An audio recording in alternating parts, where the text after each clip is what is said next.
this running back room? I guess just what are your impressions been of the guys? Obviously, you got Trey Benson, Lawrence Toafili coming back with some of the younger guys as well. Just what are your impressions top to bottom of your room? I think they've been working extremely hard. Really impressed with Rodney Hill, the knowledge he's gained over a year. Obviously, Toafili's been doing a good job for us the last couple of years, and he's up to 192 pounds. Trey Benson is actually playing with more confidence. He understands what's going on. Mr. Holmes is going to be really, really good. He's concentrating on doing the things he needs to do, learning the offense, but he's up here all the time.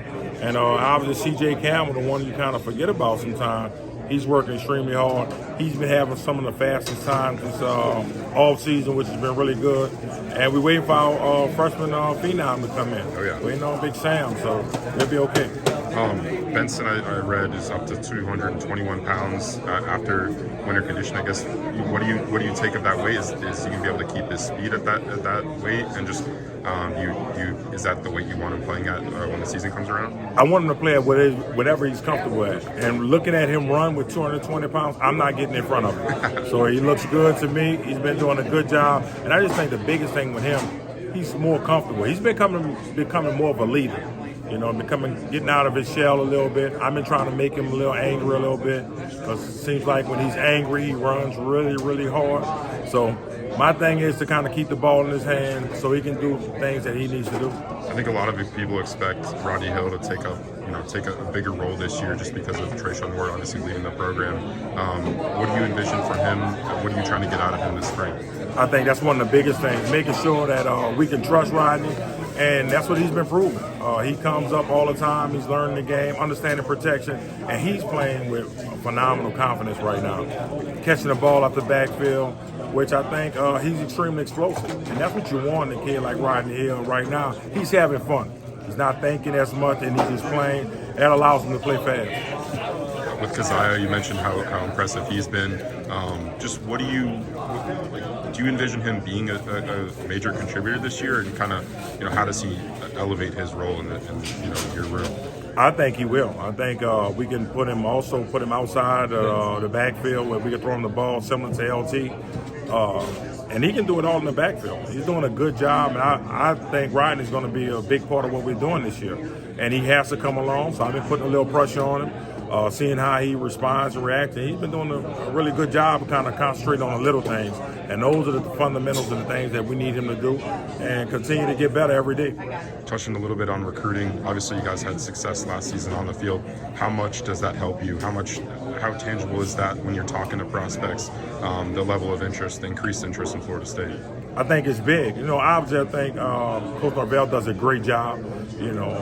Kids are really excited once they see coming to campus, get around the team. But with the running back room, we're able to use so many guys. It's just not one guy, not two guys. But when you're able to use 3 and 4 guys consistently, that's the key. We don't want their bodies to get beat up. We tell them all the time, this is where stars come to shine. So at the end of the day, if you have a skill set, we're going to find out what that skill set is, and we're going to put you in position to be successful. Is that easier said than done when it comes to that position, like getting them to buy in, like, hey, you might only get 11 touches instead of 25, like your buddy down the road? Like, how do they buy into that? The 8 touches, 9 touches, 6 touches a game? I think the biggest thing is find out what they can do well. And I tell them all the time, you're probably not going to get the ball 25 times a game, but you do have permission to run as far as you want to every time I give it to you. So at the end of the day, everybody has to find their role. And they understand, who they are. They develop who they are daily, and they put who they are on display. Those kids are so unselfish, and that goes with the recruiting process. You find out what kids fit you.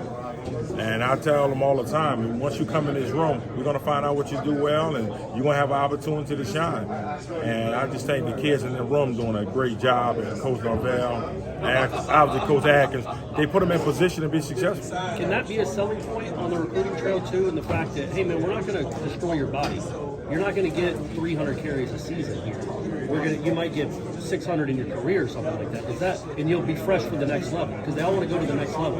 Is that a selling point? Yes, you have to let them know that, especially from the running back position. Yeah. When you start looking at the NFL and what they're looking for, at the end of the day, we don't want you to go in there all bruised up trying to get to the next level.